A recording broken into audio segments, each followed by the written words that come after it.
देशभक्ति या प्रभु भक्ति, आज का हमारा टाइटल ये है। शुरू करने से पहले मैं आप लोगों को एक स्टोरी सुनाना चाहूँगा। स्वामी विवेकानंद जब शिकागो से वापस आते हैं तो उस टाइम पर इंडिया के बहुत लोग उनसे इन्फ्लुएंस हो चुके थे। सबको पता चल चुका था कि स्वामी जी नाम से एक पर्सन है जिन्होंने फ़ॉरेन में जाकर, जिन्होंने शिकागो में जाकर इंडिया का नाम रोशन किया है।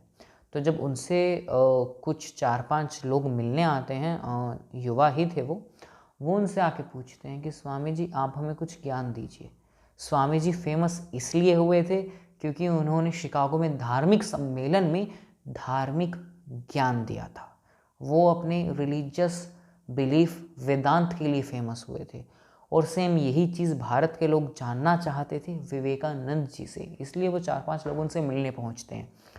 वहाँ पर जाकर वो विवेकानंद जी से पूछते हैं कि स्वामी जी हमें कुछ ज्ञान दीजिए, हम भी कुछ ज्ञान अर्जित करें।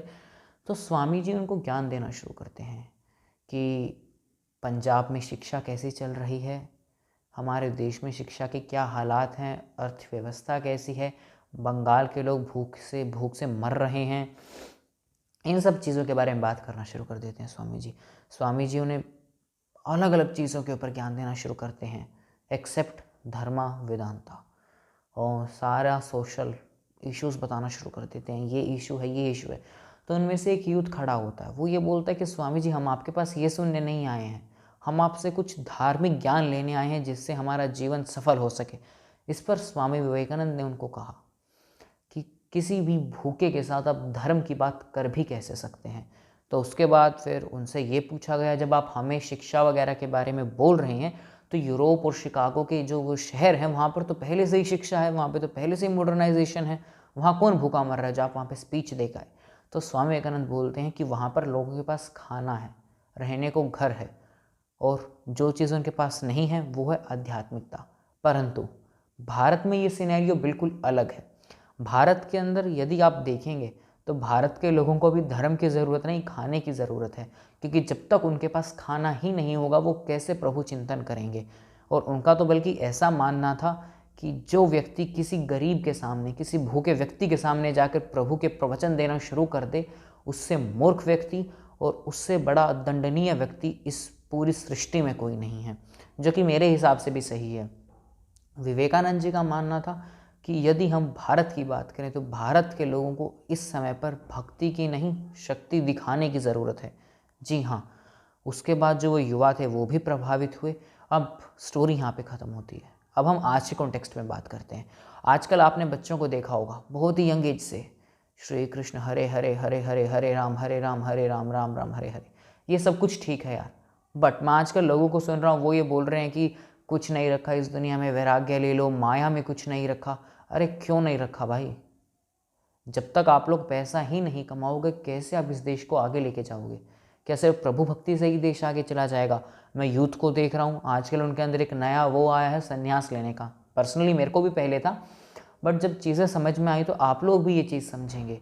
ज़रा ध्यान से नोटिस कीजिएगा ये चीज़ आप लोग, कि आजकल का जो हमारा यूथ है वो क्यों भक्ति की तरफ इतना ज़्यादा भागे जा रहा है। और मैं आपको गारंटी दे रहा हूँ अगर ये भक्ति की तरफ भागेंगे तो हमें दोबारा से गुलाम बनाने में समय नहीं लगेगा।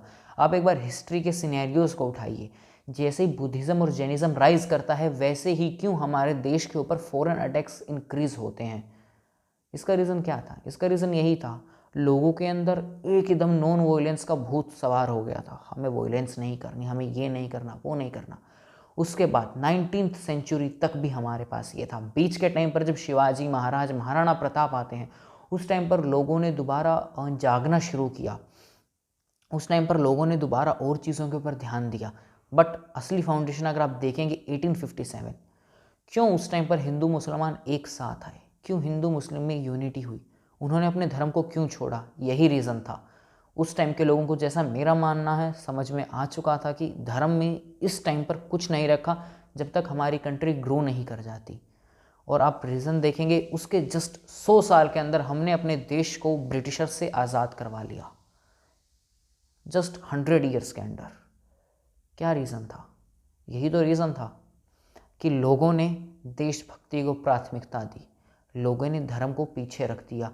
और यूरोप में एक कहावत है, धर्म से बड़ी कोई अफीम नहीं है। जी हाँ, बट इतना उसका यूज़ मेरे को यूरोप में नहीं लगता जितना हमारे देश में लगता है।